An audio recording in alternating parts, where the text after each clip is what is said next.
je te comprends, je te comprends. Mais ça va aller, ma chérie, ça va aller, fortifie-toi. Je sais que tu vas t'en sortir, t'en sortir, tu vas te retrouver. Allez, je te laisse. Prends courage, bisous. Ah, pas facile la vie de femme, les héroïnes, n'est-ce pas? Il y a tellement de situations auxquelles nous sommes confrontés. Par exemple, vous vivez depuis longtemps avec votre homme, mais vous ne ressentez plus rien pour lui. C'est une situation qui est beaucoup plus fréquente qu'on ne le pense dans la vie des femmes, mais elle est tellement compliquée à expliquer que on essaie de ne pas en parler. Mais si profondément vous êtes confronté à cette situation, que faut-il faire? Voici quelques conseils pour tirer votre épingle du jeu. Premier point, ne pensez pas systématiquement à une séparation immédiate. En effet, le mariage est une chose très importante qui a vocation à durer dans le temps. Vous ne devez donc pas penser systématiquement à la séparation.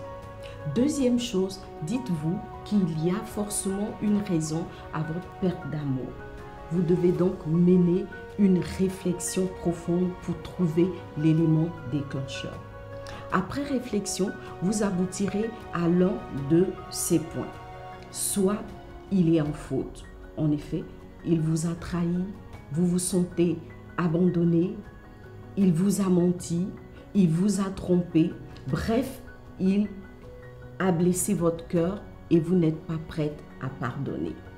Dans ce cas, je vous exhorte à vous calmer et à décider profondément de pardonner.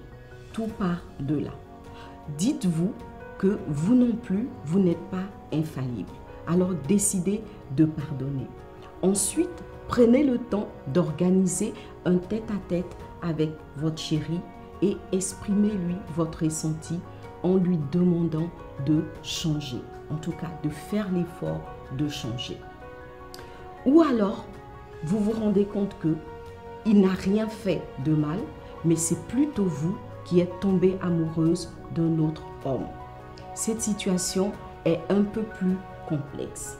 Dans ce cas-là, prenez encore une fois un temps de réflexion et faites le point de la situation en analysant profondément vos objectifs de vie et ce que vous attendez réellement du futur. Je vous conseille de faire le choix de la sagesse parce que les sentiments sont éphémères et vous vous rendrez compte qu'ils partiront aussi vite qu'ils sont venus. Ensuite, éloignez-vous systématiquement de la personne dont vous êtes tombée amoureuse et essayez de réchauffer la relation avec votre conjoint. Prenez aussi un temps de prière en exposant au Seigneur la situation et soyez sensible à la voix de l'Esprit et obéissante aux instructions qu'il vous donnera. Ou alors, c'est simplement que vous êtes fatigué de la monotonie dans laquelle baigne votre couple. Là, la chose est tellement plus simple.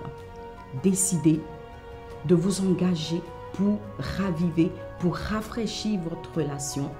Organisez des événements, sortez avec votre conjoint plus souvent, prenez des vacances et tout cela, je vous l'assure, remettra votre relation et les battements de votre cœur au bout du jour. Voilà, donc quelques conseils pour que votre relation brille toujours des mille feux. Que Dieu vous bénisse, héroïne. À très bientôt. Et surtout, relevez-vous.